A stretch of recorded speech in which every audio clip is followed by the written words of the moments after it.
이제 우리 다 같이 자리에서 일어나셔서 성삼위일체께 찬양하며 하나님 앞에 예배로 나아가겠습니다.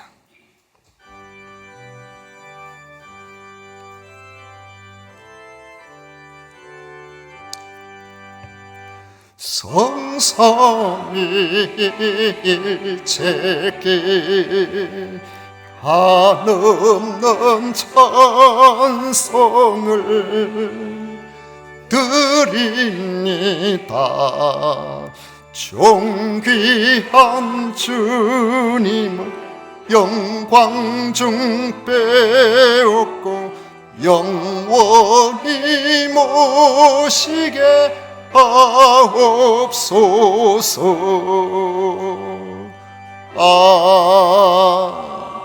아멘. 오직 여호와는 그 성전에 계시니 온 천하는 그 앞에서 잠잠할지니라. 아멘.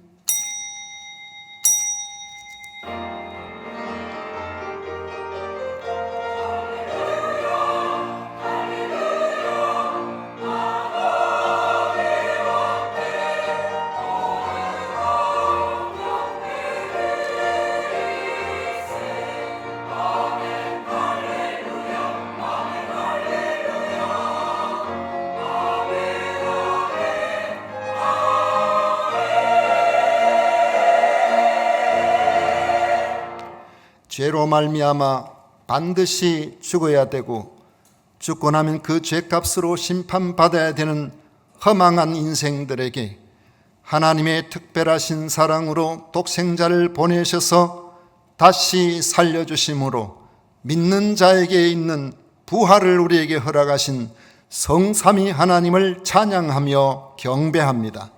이 시간 마음과 정성과 뜻을 모아 예배를 드리오니 기쁘게 받아 주시옵소서. 예수님 이름으로 기도하옵나이다. 아멘. 찬송가 26장 다 같이 부르겠습니다.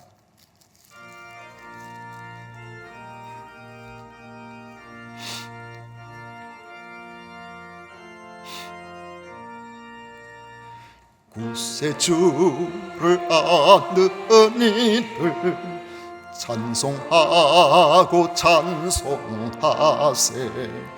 마음과 뜻과 힘 다하여 경배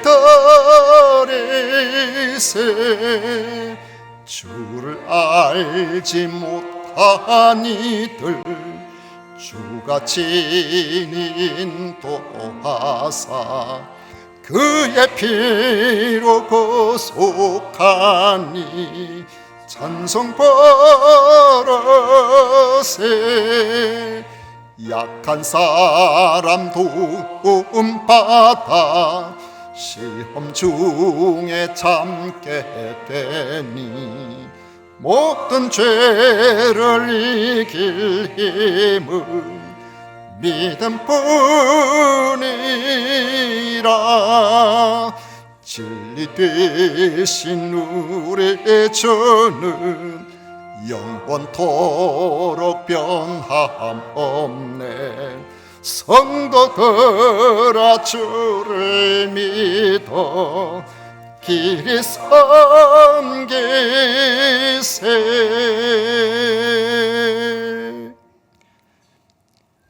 성시교독 133번 함께 교독하겠습니다. 찬송가 뒤에 있는 성시교독 133번입니다. 하나님께서 그를 사망의 고통에서 풀어 살리셨으니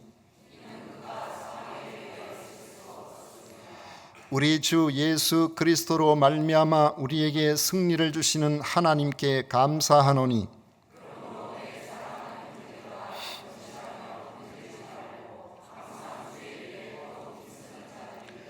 이 말을 할 때에 예수께서 친히 그들 가운데 서서 이르시되 너희에게 평강이 있을지어다 하시니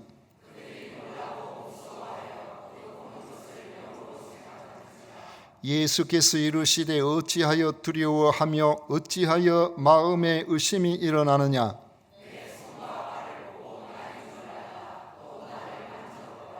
영은 살과 뼈가 없으되 너희 보는 바와 같이 나는 있느니라.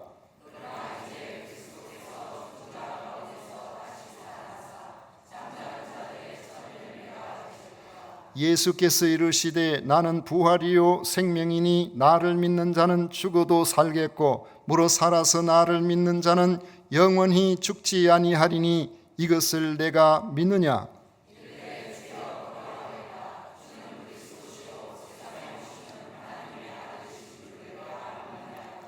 아멘. 다 같이 신앙 고백 드리겠습니다. 전능하사 천지를 만드신 하나님 아버지를 내가 믿사오며 그 외아들 우리 주 예수 그리스도를 믿사오니 이는 성령으로 잉태하사 동정녀 마리아에게 나시고 본디오 빌라도에게 고난을 받으사 십자가에 못 박혀 죽으시고 장사한 지 사흘 만에 죽은 자 가운데서 다시 살아나시며 하늘에 오르사 전능하신 하나님 우편에 앉아 계시다가 저리로서 산자와 죽은 자를 심판하러 오시리라. 성령을 믿사오며 거룩한 공회와 성도가 서로 교통하는 것과 죄를 사하여 주시는 것과 몸이 다시 사는 것과 영원히 사는 것을 믿사옵나이다. 아멘. 다 같이 자리에 앉으셔서 찬송가 159장 함께 부르겠습니다.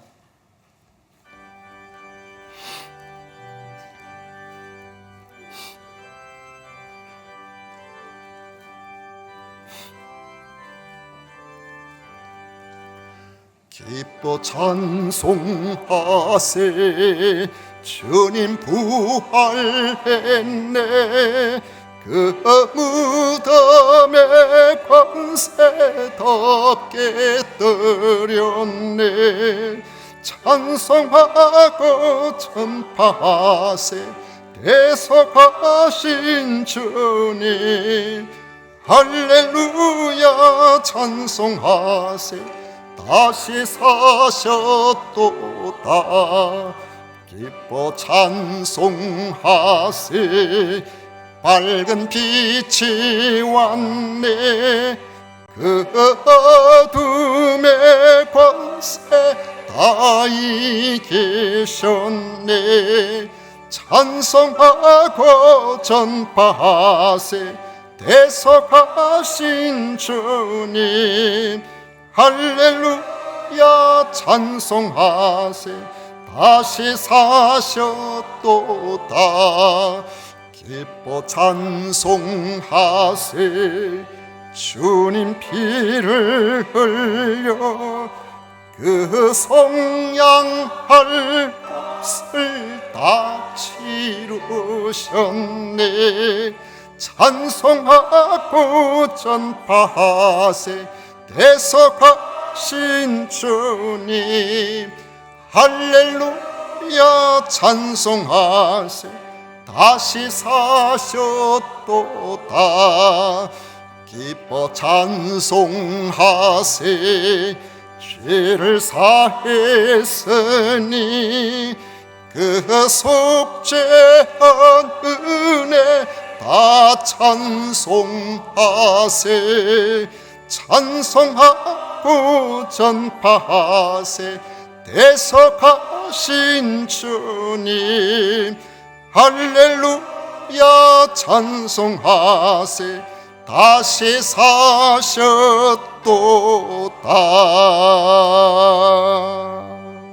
아멘. 고두영 장로님 우리를 대표하여 기도하시겠습니다.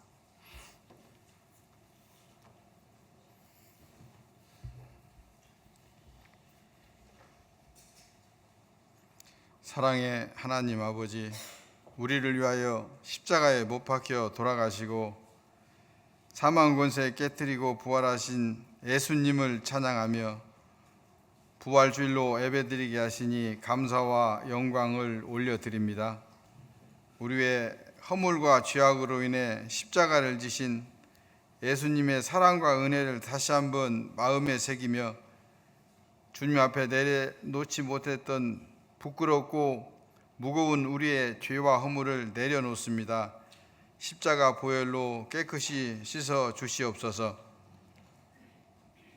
내가 그리스도와 함께 십자가에 못 박혔나니 그런즉 이제는 내가 사는 것이 아니요 오직 내 안에 예수께서 사시는 것이라. 하나님 아버지, 우리를 사랑하셔서 우리를 위하여 자기 자신을 버리신 하나님의 아들 믿는 믿음 안에서 살기를 원합니다. 십자가의 사랑과 부활의 소망을 가지고 살고자 원하오니 오직 하늘의 소망을 두고 살아가게 하옵소서. 주님께서 세우신 우리 교회가 지역 사회에서 빛과 소금의 역할을 온전히 담당하게 하여 주시고 모든 성도들이 주님의 말씀 안에서 하나 되어 서로 사랑하고 섬기며 복음의 사명을 잘 감당하게 하옵소서. 성도들의 삶을 위해 기도합니다. 질병으로 인해 고통받으며 힘들어하는 이들에게 치유와 회복의 은혜를 주시고 주님의 따뜻한 손길을 경험하게 하여 주옵소서. 삶의 어려움과 슬픔으로 낙심한 이들에게 주님의 위로와 평강이 가득하게 하여 주시고 모든 자리에서 좋은 길, 선한 길로 인도하여 주시옵소서. 말씀 전하시는 담임 목사님, 영육간에 강건하게 하여 주시고 성령님 함께 하셔서 선포되는 말씀이 우리의 마음과 영혼을 새롭게 하는 능력의 말씀이 되게 하여 주시옵소서.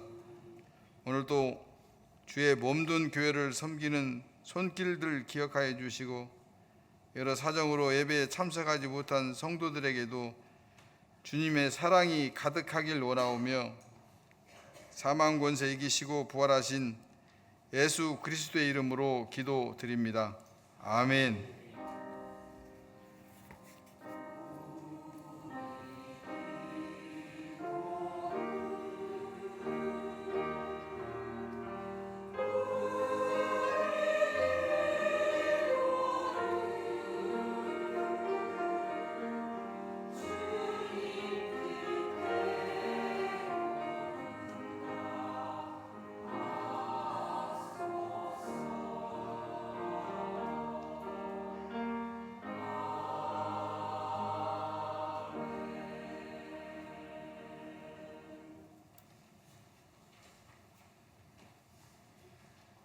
이 시간 우리에게 주신 하나님의 말씀은 마가복음 16장입니다. 마가복음 16장 9절부터 14절까지 말씀을 보겠습니다.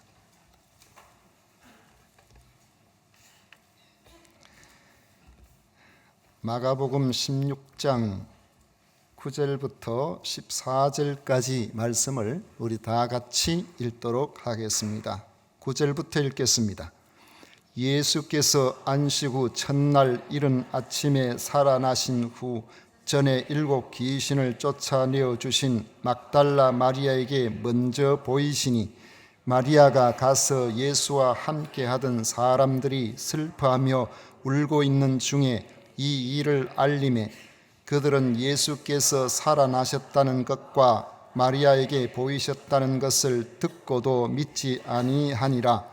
그 후에 그들 중 2 사람이 걸어서 시골로 갈 때에 예수께서 다른 모양으로 그들에게 나타나시니 2 사람이 가서 남은 제자들에게 알리었으되 역시 믿지 아니하니라.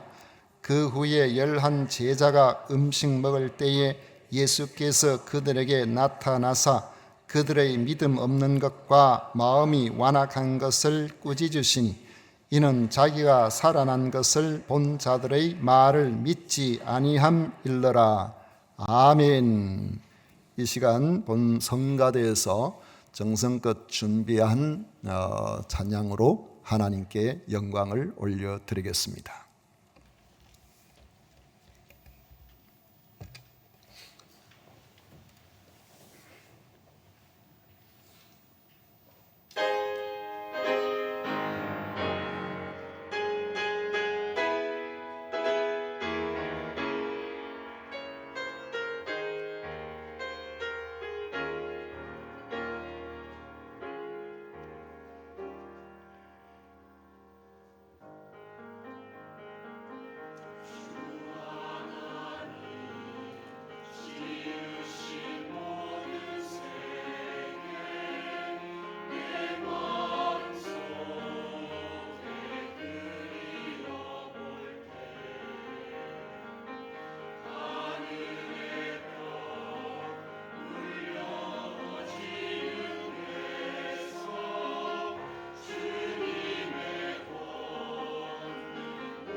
아멘. 기독교 신앙은 예수 그리스도의 부활하심에 근거를 합니다. 예수님께서 부활하지 않으셨다면 십자가의 의미도 사라지고 예수께서 그리스도라는 신앙도 없었을 것입니다. 예수 그리스도의 부활 사건이야말로 세계사의 일대 변곡점이 되는 누구도 부인할 수 없는 가장 역사적이면서도 특별한 사건입니다. 그런데 이처럼 중요한 부활하신 예수님의 첫 목격자가 밤낮으로 주님의 가르침을 받던 제자들이 아닌 막달라 마리아를 비롯한 여인들이었다는 점이 우리의 주의를 끕니다. 안식일이 시작되는 저녁이 임박하자 십자가 위에서 운명하신 예수님의 시신은 아리마대라는 마을의 출신인 요셉의 주도로 자신의 새로 판 돌무덤에 장사 지내게 되었습니다. 전혀 예수님이 돌아가실 거라는 것을 예측하지 못한 상황에 경험이 없던 여인들은 제대로 준비된 장례를 치를 수가 없었습니다. 그들이 할 수 있는 일이라고는 무덤을 확인하고 시신에 제대로 이해를 갖추지 못했기 때문에 당시의 장례법에 따라서 시신의 발을 얼마간의 향품을 사다 두는 것이 그들이 할 수 있는 모든 것이었습니다. 여인들은 지금까지 보낸 어떤 안식일보다도 길게 느껴지는 안식일을 지나고 다음 날 먼동이 트자마자 일찍이 향품을 가지고 예수님의 시신이 안치된 돌무덤을 향하여 갔습니다. 1절에 보면은 그 여인들의 이름이 나옵니다. 막달라 마리아와 야고보의 어머니 마리아와 살로메입니다. 여인들은 무덤을 찾아 나섰지만은 예수님의 시신의 향품을 바를 수 있는지 그 일에는 확신을 갖지 못했습니다. 왜냐하면 당시에 무덤으로서 상당히 드물고 아주 이런 무덤들은 쉽지 않은 무덤들이요. 보통 서민들이야 이런 무덤을 갖지도 못했는데 아리마대 요셉이라는 사람이 대단히 잘 사는 사람으로서 자기를 위해서 만든 그런 무덤에 예수님을 안치했기 때문에 그 앞에 입구에 커다란 둥근 돌로 된 그런 무덤을 가로막는 무덤 문이 있었기 때문입니다. 그 돌문은 보통 몇 사람이 굴려낼 수 있는 것이 아니었습니다. 왜냐하면 그 돌을 굴려서 입구를 막을 때는 경사진 레일 모양으로 만들어서 그 위에다가 놔두고 거기에 움직이지 못하도록 받침대를 뒀다가 시신을 안치하고 난 이후에 그 받침대를 빼고 굴려서 막기 때문에 이게 반대로 제자리로 갖다 놓게 하는 것은 굉장히 힘든 일이에요. 이 도굴이나 혹은 짐승들이 와서 시신을 훼손하는 것을 막기 위해서 치밀하게 그렇게 해 놓았던 것입니다. 그런 점을 번연히 알고 있으면서도 16장 3절에 보면은 서로 누가 우리를 위하여 무덤문에서 돌을 굴려주리요 하면서 그들의 발걸음은 무덤을 향하여 가고 있었던 것입니다. 무덤 문을 막고 있는 돌을 굴려줄 사람도 찾을 확신이 없는 상황이었지만 무덤을 향하여 갈 수밖에 없었던 여인들의 열심은 어디에서 왔을까요? 이 여인들은 사실 복음서에 전면적으로 등장한 적이 없는 사람들이었습니다. 그들은 언제나 모든 일들의 배후에 있던 사람들입니다. 그들은 주로 굳은 일을 감당하면서 예수님과 제자들을 섬겨왔던 사람들입니다. 그런데 예수님이 십자가에서 달려 돌아가시는 비상 상황이 되자 예수님이 3년 넘게 데리고 다녔던 제자들은 다 어디로 가버렸는지 보이질 않았습니다. 예전에 우리가 해방이 되고 또 전쟁의 소용돌이 속에 좌우익의 이념 투쟁이 심각한 그런 상황 속에서 억울한 학살 사건이 전국 곳곳에 벌어졌습니다. 그때에 그런 학살 사건이 일어나서 수많은 사람들이 죽어서 시신이 썩어져 갈 때에 그 시신을 일일이 확인한 사람들이 대부분 어머니와 젊은 여인들이었습니다. 내 남편이 죽어서 어디에 있는가? 그냥 내버려 둘 수가 없으니까 어린 아기를 등에 업고 그 냄새 나는 썩어가는 그 시신들 하나하나를 들쳐가면서 내 남편이 어디 있는지, 내 아들이 어디 있는지, 그래서 안장을 시켜보려고 애를 썼던 것이 여성들이에요. 이런 위기나 극박한 그런 상황 속에서 보면은 여자가 강한 것 같아요. 제가 옛날에 알던 어느 한 분은, 요즘은 뭐 그런 말 하면 큰일 납니다. 개고기 먹는다 그러면 큰일 나죠. 옛날에는 몸이 부실하고 이러면 개고기를 사가지고 보신당도 끓여주고 개도 잡아가지고 그렇게 많이 했잖아요. 근데 이분은 뭐 개고기 옆에 와도 막 기절하는 사람이에요. 그 냄새가 역겹고 너무 받아들이지 못하는 사람인데, 자기 남편이 몸이 부실해가지고, 그러니까 코를 막고도 그 남편을 위해서 고기를 구해가지고 삶아가지고 그렇게 하더라고요. 자식이 만약에 몸이 부실하면은 당연히 자기는 그걸 싫어하지만은 그렇게 했지 않겠어요? 그런 것처럼 여성들은 이런 점에서 보면은 정말 강하다는 생각이 듭니다. 예수님이 십자가에 달리실 때나 그 시신이 돌무덤에 안치될 때나 지금 그 무덤을 찾아가는 비극적인 그리고 비참한 상황의 마무리도 남자의 몫이 아니고 여성들의 몫이었던 거죠. 제자들은 하나같이 자기 목숨이 위태로울까 봐 어딘가에 숨어서 보이질 않았습니다. 지금 예수님은 이미 운명하여 무덤에 안치되어 있는 상황입니다. 그런데 그 이른 아침에 서둘러 돌무덤을 찾아갔다는 것은 주님에 대한 진실한 사랑이 아니면 가능하지 않은 행동이었던 겁니다. 이른 아침에 여인들의 발걸음이야말로 그들이 평소에 얼마나 주님을 진정으로 사랑하고 따랐는지를 증명해 주고 있는 행동인 겁니다. 그런 점을 생각해 보면 부활하신 예수님께서 그 많은 남자들이 있어도 그들을 제쳐두고 이 여인들에게 가장 먼저 보이신 일이 전혀 이상하지 않다고 생각합니다. 9절 말씀에 보면 예수께서 안식 후 첫날 이른 아침에 살아나신 후 전에 7 귀신을 쫓아내어 주신 막달라 마리아에게 먼저 보이시니 했습니다. 요한복음 16장 27절에 보면 주님께서는 너희가 나를 사랑하고 또 내가 하나님께로부터 온 줄 믿었으므로 아버지께서 친히 너희를 사랑하심이라고 하신 것처럼 주님도 주님을 전심으로 사랑하고 따르는 그런 사람들에게 깊은 관심을 가지고 계심을 알 수 있습니다. 여인들이 무덤에 걱정하면서 도착을 했는데, 그런데 그들의 걱정은 사실 쓸모없는 걱정임이 밝혀졌습니다.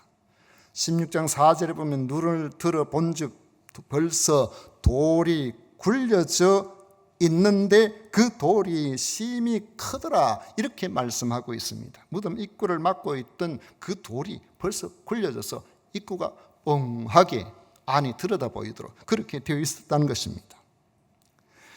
주님은 이미 시신이 되었지만은 마지막으로 향품을 바르기 위해서 그 무덤에 들어온 그들은 그 무덤의 음산한 분위기에 전혀 개의치 않고, 왜 돌무덤 문이 열려있지? 그런 생각이 들면서 그 안으로 들어갔는데, 그런데 그곳에서 흰옷 입은 한 청년이 우편에 앉아 있는 것을 보고 놀라게 됩니다.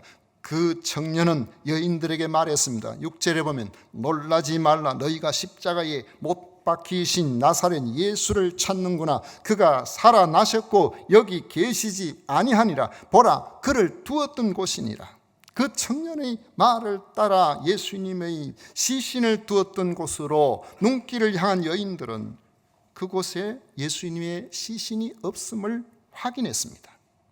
청년의 모습으로 나타난 천사는 또 예수님의 부활 소식을 제자들과 베드로에게 가서 전하라고 하면서 예수께서 너희보다 먼저 갈릴리로 가시나니 전에 너희에게 말씀하신 대로 너희가 거기서 배우리라 하였습니다. 부활하신 예수님의 행선지가 갈릴리가 될 것이고 전에 말씀하신 대로 거기서 제자들을 만나게 될 것이라는 사실을 알려주라는 겁니다. 사실 예수님은 마지막 만찬을 마치고 겟세마네 동산으로 기도하러 가시면서 너희가 다 나를 버리리라 그렇게 하시고, 그러나 내가 살아난 후에 너희보다 먼저 갈릴리로 가리라고 하신 적이 있었습니다. 그러나 지금 그것을 기억하는 사람이 없어요. 왜냐하면 죽은 사람이 어떻게 살아나요?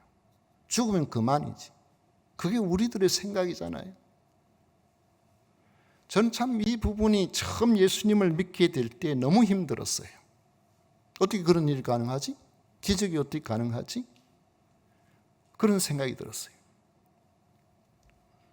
예수님을 만나고 예수님이 나와 함께 하신 여러 가지 일들을 경험하면서 하나님 안에서는 이게 가능한 거구나. 하나님 안에서는 이게 모든 것이 가능한, 그러니까 우리가 믿는구나. 그 경험을 한 사람들이 이 믿음 안에서 이루고 있구나. 그걸 알게 되는 거예요.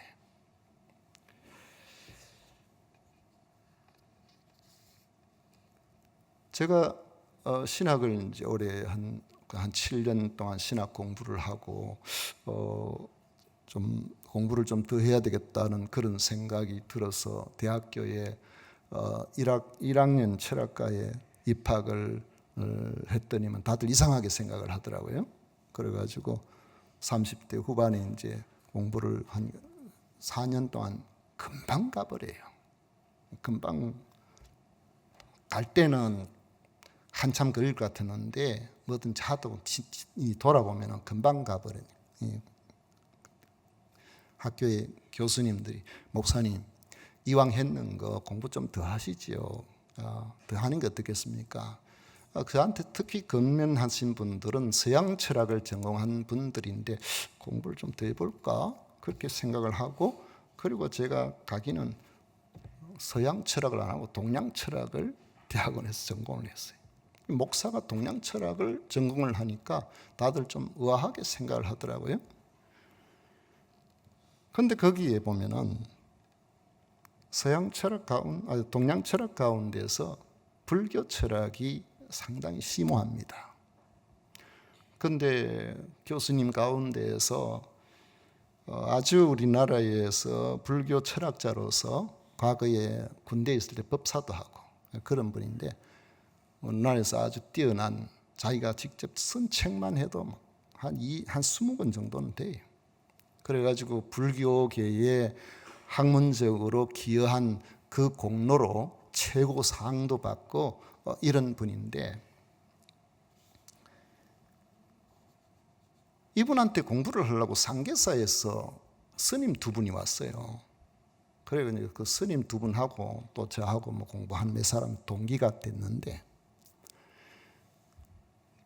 2번 강의를 듣고 도망가 버렸어요. 왜요? 너무 어렵거든. 너무 힘이 들어가서 도망가 버려요. 다시는 안 오게. 대학원 때는 박사과정 때는 어떤 여자분이 박사과정에 들어왔는데 수업을 시작을 이렇게 할 시간이 이제 되면은 입구에 있다가 이제 같이 이제 수업을 하게 되면은 같이 공부하는 사람 몇이 안 되니까 갑자기 막 구토를 하고, 그 스트레스 때문에 공부가 너무나 힘드니까 토론하고 이렇게 하는 게 너무너무 부담이 돼가지고, 그런데 그런 공부라고 하는데 막상 그 공부를 가르치는 사람이나 그 공부를 한 사람이나 거기에서 어떤 기쁨도 소망도 발견을 하지 못하는 거예요. 세상의 철학은 그렇습니다. 세상의 철학은 거기에 희망을 주는 게 아니에요. 한 분은 이분 부인인 곳에 별장에 한번 놀러 오래서 갔더니만은 별장에서 그 교수님 부인이 저보고 하는, 자기 남편 보고 하는 이야기, 첫 마디가 뭔지 아세요? 진리에 대한 이야기를 했으면 좀 진리에 대한 이야기를 한 부인도 좀 그런 쪽에 좀 관심이 좀 있어야 될 것 같은데, 첫 마디가 당신보다 목사님 더 높잖아요, 이런. 땅의 것을 이야기하는 거예요. 세상 것을 이야기하는 거예요. 여러분, 진리는 우리가 살아가는 이 땅의 것을 넘어서는 거예요. 이 땅은 그 진리를 향한 그 산 속에서 자연스럽게 비어져 나가는 거예요. 여기서 우리가 진리라고 생각하는 많은 부분들을 살펴보면 세상이 돌아가는 이치를 논리적으로 설명하는 것, 그 이상도 그 이하도 아닌 것을 많은 경우로 우리는 볼 수 있습니다. 그런데 부활은 논리로 말할 수가 없는 거예요. 죽은 사람이 다시 살아나는 것을 무엇으로 우리가 이야기를 하겠습니까? 저는 예수님에 대해서 처음 예수님을 믿고 난 다음에 그냥 예수님 교회 다니는가 보다 그런 분위기가 좋아서 다녔는데, 세상에 성경에 보니까 다 기적이더라고요. 온갖 기적들이 있어요. 제가 그때 다리가 아파가지고 관절염 때문에 너무너무 고생을 하는데, 그때 어디서 오신 목사님 한 분이 부흥이라고 마지막 날에 자기 아픈 데 있으면 자기 손을 얹어라, 그리고 기도하자, 우리 다 같이 기도하십시다. 그리고 이제 기도하고 난 다음에 나은 줄로 믿으세요 그러는데요, 그때가 목요일 밤이었던 것 같은데요, 여전히 다리를 절뚝절뚝 절면서 집으로 갔어요. 그런데 주일날 예배 드리러 오는데, 제가 1년이 넘도록 관절염으로 다리가 아파서 제대로 걷지도 못하고 그랬던데, 제가 안 걷고 있는 거예요. 안 절고 있는 거예요. 여기는 단순한 교양이나 교훈이나 윤리나 논리가 아닌 뭔가가 있구나. 그래서 예수님에 대해서 눈이 뜨여지기 시작한 거죠. 여러분, 우리 인생의 근본적인 문제를 다루고 있다는 것을 이야기를 해주고 있는 거, 그게 뭡니까? 부활이에요. 죽어도 사는 진리인 거예요. 이 땅이 끝이 아니라는 거죠. 한 번 죽는 것은 정한 이치요, 그 이후에는 심판이 있다는, 그 심판이 죄 때문이라고 했는데, 예수 그리스도께서 죄 없는 우리들을 위하여 십자가에 달려 돌아가시고 그것을 믿는 사람들이 이 세상이 다가 아니다, 죽음으로 끝나는 것이 아니다라는 것을 보여주신 것이 주님의 부활이고, 주님의 부활과 함께 우리의 부활이 담보가 되어 있다는 겁니다. 빈 무덤을 보는 여인들이 얼마나 놀랐겠습니까? 여인들은 놀랐어요. 8절에 보면 여자들이 몹시 놀라 떨며 나와 무덤에서 도망하고 무서워하여 아무에게 아무 말도 하지 못하더라. 여인들이 놀란 일이 지금까지도 많았습니다. 그런데 무덤에 찾아갔더니 시신이 또 없어졌단 말이에요. 다시 살아났다는 천사의 말을 듣고도 너무 놀라서 떨며 무덤에서 나와 도망을 해요. 얼마나 무서워 떨었던지 아무에게 아무 말도 못할 정도라고 말하고 있습니다. 지금까지 알아왔던 세상 돌아가는 상황과는 너무나 생경했어요. 세상도 우리가 기대했는 걸 넘어서는 일들이 발생하면 무섭잖아요. 제가 예수님을 믿고 새벽 기도를 제 고향에서 가는데, 가다 보면 그때만 해도 가로등이 있습니까? 시골 길로 이렇게 가면은요, 여름에는 제일 겁나는 게 캄캄한데 뱀 밟을까봐 걱정. 그런데 겨울에는 북풍이 몰아치면은 거기서 한 5m 정도 떨어진데 상여집이 있었는데요, 상여집 문이 잘 닫아놨는데도 바람 삐거덕 열렸다가 닫았다. 근데 어느 날 안 그래도 딱 쫄아같이 이렇게 있는데, 지나가는데 상여가 문이 수면 뭐가 하나 쑥 나온대. 뭘까요?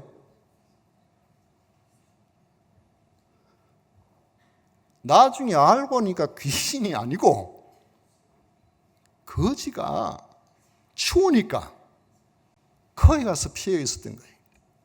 세상 많은 일들은 이렇게 설명이 가능합니다. 두려워도 알고 보면 그 두려운 일이 아니었는데, 지나가면서 컴컴한 데서 뭐 한 나와 보세요. 안 그래도 그 지나갈 때 눈길이 자꾸 그리 가는데 얼마나 무섭겠어요. 지금까지 우리가 알아왔던 그것과 전혀 다른 이런 현상들이 벌어지게 되면은 우리는 두렵고 떨리고 어떻게 해야 될지 모르는 상황이 벌어진 거예요. 사실 막달라 마리아는 과거에 7 귀신에 짓눌려서 인간다운 삶을 살지 못하고 절망 가운데 그렇게 했었는데, 예수님께서 이 막달라 마리아를 만나서 귀신을 쫓아내 주시고 건강한 삶을 회복시켜 주셨습니다. 예수님은 죄와 사망의 절방에서 벗어나게 해 주셨고 천국 소망의 말씀을 주셨습니다. 온유하고 겸손하신 예수님께서는 항상 그에게 따뜻한 목자가 되어 주셨습니다. 예수님의 그림자만 봐도 마음이 편한 거예요. 주님을 따르던 그들은 예수님을 섬길 때에 언제까지나 이런 상황이 지속될 것으로 여겼습니다. 그런데 이런 상식이 뒤집어져 버린 겁니다. 예수님께서 비참한 최후를 십자가 위에서 맞이하셨고, 장사 지낸 돌무덤은 찾아왔지만은 비어 있었고, 무덤 안에서는 흰옷 입은 천사의 말을 들었으나 전혀 생각지도 못한 이야기를 하는데 정신이 혼미해졌던 거죠. 당시 예수님의 부활 소식을 들은 사람들은 다 그랬어요. 꿈인지 생시인지 구별이 잘 되지를 않았고 잘 믿어지질 않았던 겁니다. 그만큼 예수님의 부활 소식은 특별한 것이었습니다. 11절을 보면 그래도 막달라 마리아가 정신을 차리고 부활하신 주님의 분부를 따라서 슬퍼하고 울고 있는 사람들에게 주님의 부활 소식을 전했지만, 그들은 예수께서 살아나셨다는 것과 마리아에게 보이셨다는 것을 듣고도 믿지 아니하였다고 했습니다. 12절 13절에 보면 그들의 다른 사람들의 반응도 다르지 않습니다. 그 후에 그들 중 2사람이 걸어서 시골로 갈 때 예수께서 다른 모양으로 그들에게 나타나시니 2사람이 가서 남은 제자들에게 알렸으되 역시 믿지 아니하니라. 안 믿는 게 어쩌면 당연한 일이죠. 죽은 사람 어떻게 사냐.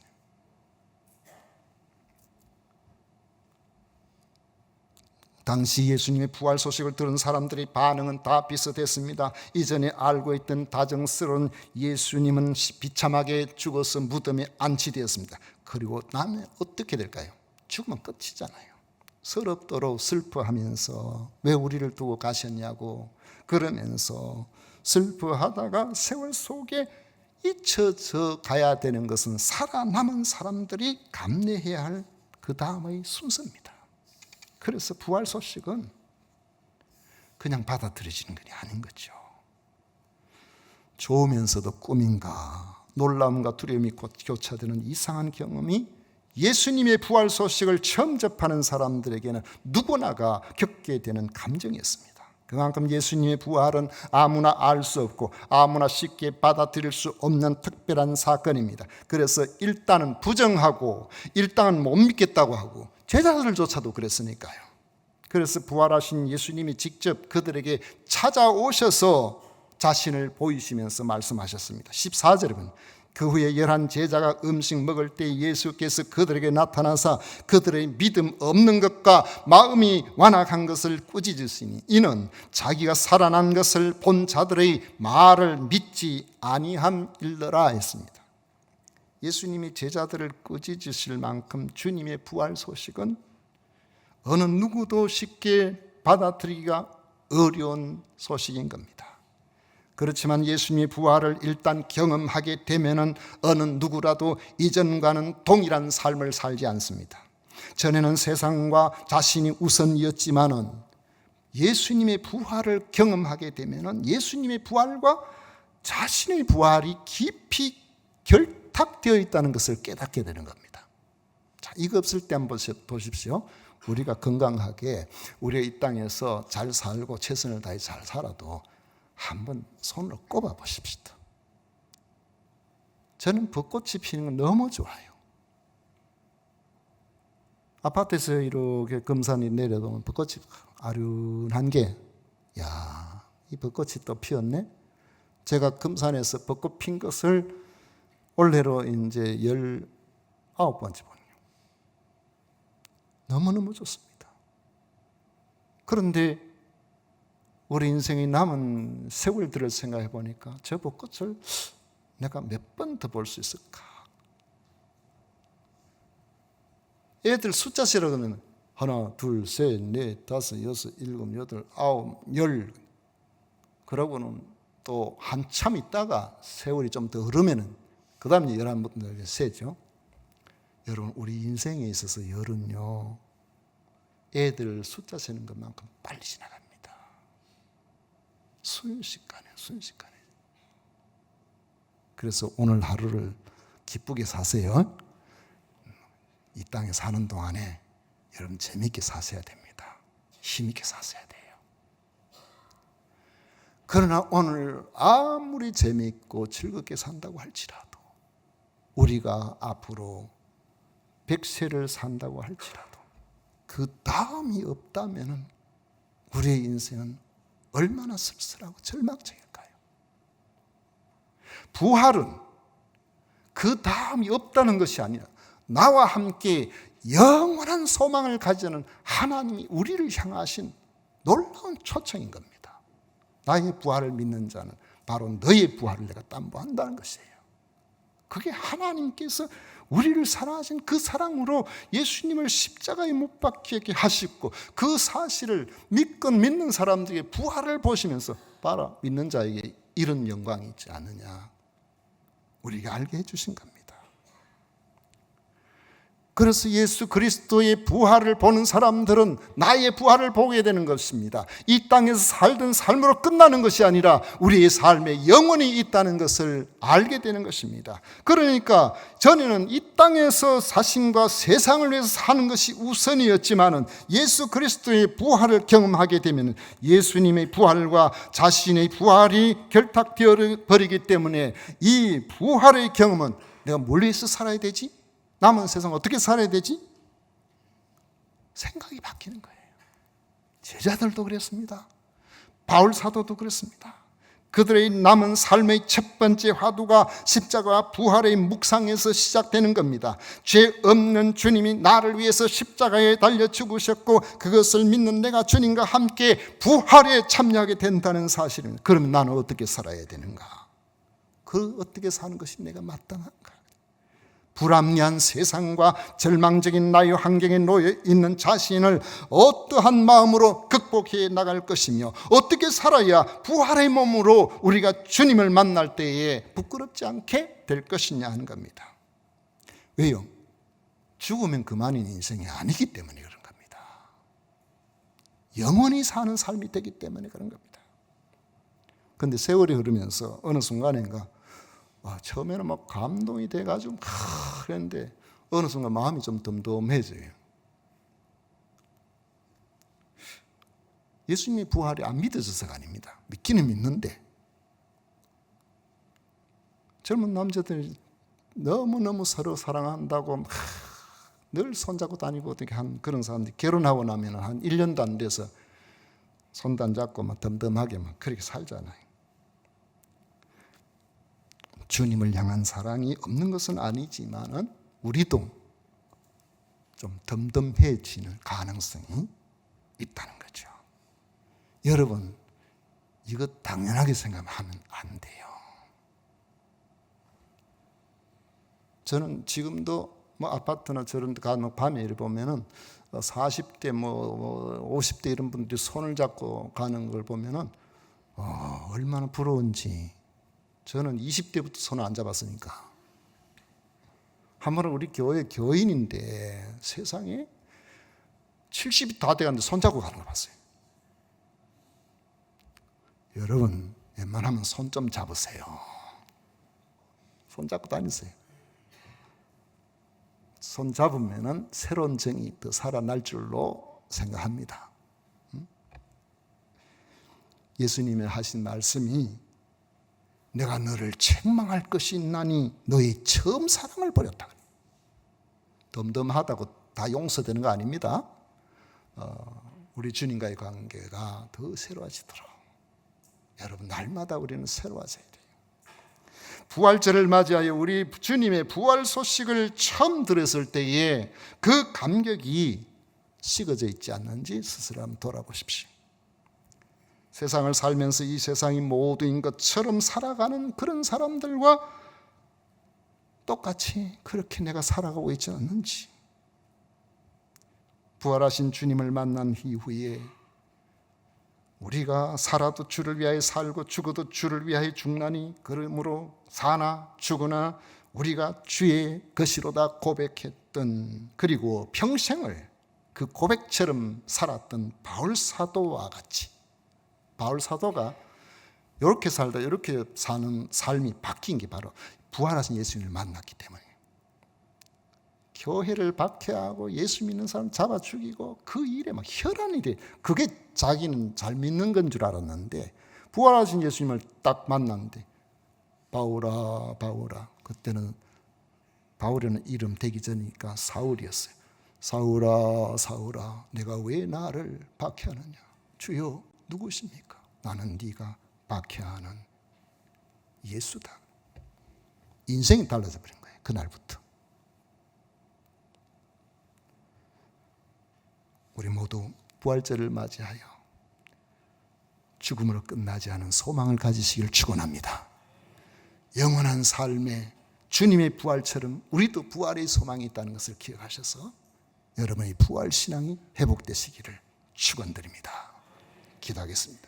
좋으신 하나님 아버지 감사합니다. 오늘 저희들이 허락하신 부활절에 아버지 하나님 우리 모두 함께 모여서 우리 하나님을 높여드립니다. 많은 사람들이 세상에 열심히 살고 최선을 다해서 살지만 그 마지막을 생각해 볼 때 허무하고 절망스러운 그런 삶을 부인할 수가 없지만 우리에게 아버지의 죽어도 다시 사는 이 부활의 소망을 허락해 주심에 진심으로 감사드립니다. 예수님께서 부활의 첫 열매가 되셨다고 하셨사오니 아버지 이를 믿는 이들에게 우리에게도 이 부활에 참여할 것을 하나님께서 말씀하셨습니다. 이 말씀을 굳게 잡고 이 땅에서 허무하게 살지 않고 보람있게 능력있게 힘있게 하나님의 선하신 뜻을 이루어 드리며 행복하게 살아가는 온 성도들이 되게 하여 주옵소서. 예수님 이름으로 기도하옵나이다. 아멘. 찬송가 161장 다 같이 부르겠습니다.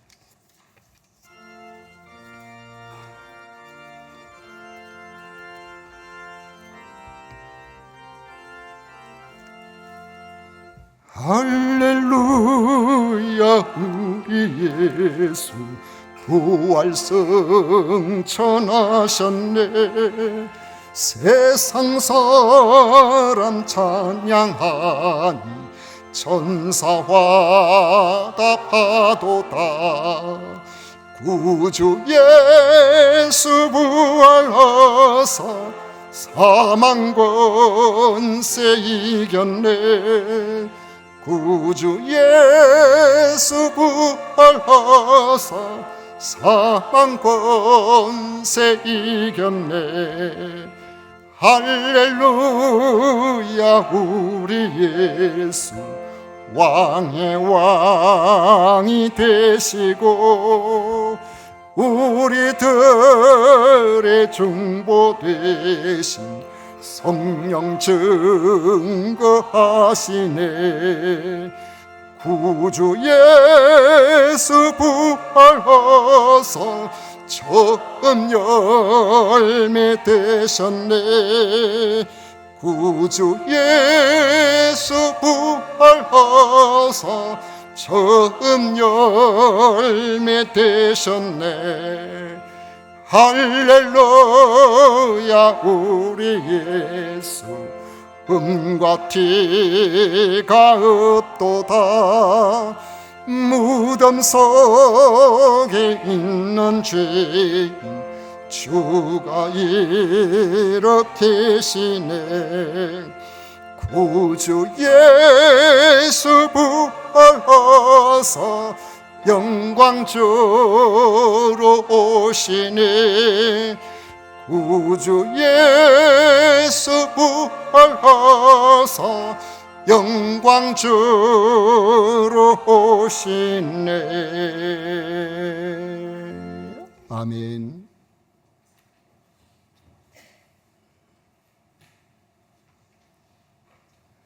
우리 하나님께 드린 예물 위해서 봉헌 기도 올려드리겠습니다. 우리의 영원한 소망, 참 소망이 되시는 예수 그리스도의 부활을 알게 하시고 믿게 하신 하나님을 찬양하고 경배합니다. 오늘 부활절을 맞이하여 하나님의 특별하신 사랑을 입은 그리고 부름을 받은 이들이 오늘 이 자리에 함께했습니다. 저희들의 예배를 기쁘게 받으심을 믿습니다. 오늘 주님 앞에 나올 때에 예수 그리스도의 부활에 감사하고 찬양하고 아버지 한 헌신하는 마음으로 귀한 예물을 구별하여 드리는 이들이 있습니다. 하나님 기뻐하시는 이 예물을 통하여 주의 교회와 믿지 않은 많은 사람들이 예수 그리스도의 부활을 알게 하는데 소중하게 쓰임받게 하여 주시고 드리는 손길들마다 하나님의 필요하신 특별하신 은총으로 저들에게 갚아 주시옵소서. 아버지 하나님, 오늘도 또 부활절 헌금과 소득의 10분의 1, 선교 헌금, 건축헌금, 주일 헌금, 감사 헌금으로 하나님 앞에 영광을 올려드리는 모든 이들 위에 한없는 은혜로 함께해 주셔서 부족함이 없게 하여 주시고 저들의 가정들을 복되게 하여 주옵소서. 아버지 하나님 앞에 주님 감사를 드립니다. 아버지 하나님, 이경혁 권사님 손주 주심에 감사드립니다. 건강하고 지혜롭고 총명하게 잘 자랄 수 있도록 인도하여 주옵소서. 이중기 집사님 생일 감사 헌금 드립니다. 이종숙 권사님 또 따님 허아름 이 손녀 홍채영이 또 생일 맞이해서 감사헌금 드립니다. 1년 동안 지켜주셔서온데 우리 하나님의 특별하신 은혜와 사랑으로 아버지 하는 저들을 붙들어 주시고 더 건강하게 하여 주옵소서. 이영숙 성도님, 우리 진주 세금산 교회에 교회 출석을 하신 지 1년이 되어서 하나님 앞에 감사드린다고 감사 예물을 드립니다. 아버지 하나님 예수님을 믿기로 하고 교회 출석한 그 이후 지속적으로 성실하게 예배에 참여하고 이 시간을 즐거워하여 싸우니 하나님의 특별하신 은총과 위로가 그에게 있게 하여 주옵소서. 오늘도 아버지 하나님 주님 앞에 나와 예배 드리는 우리 모든 성도들 위해 평안케 하시고 주님의 넘치는 것들로 채워 주옵소서. 미사옵고 예수님 이름으로 축복하며 기도하옵나이다. 아멘. 지금은 우리 구주 예수 그리스도의 은혜와 하나님 아버지의 놀라우신 사랑과 성령 하나님의 교통하심이 부활을 기뻐하고 부활의 소망 가운데 살기를 원하는 모든 성도들 위해 영원토록 함께 있을지어다. 아멘.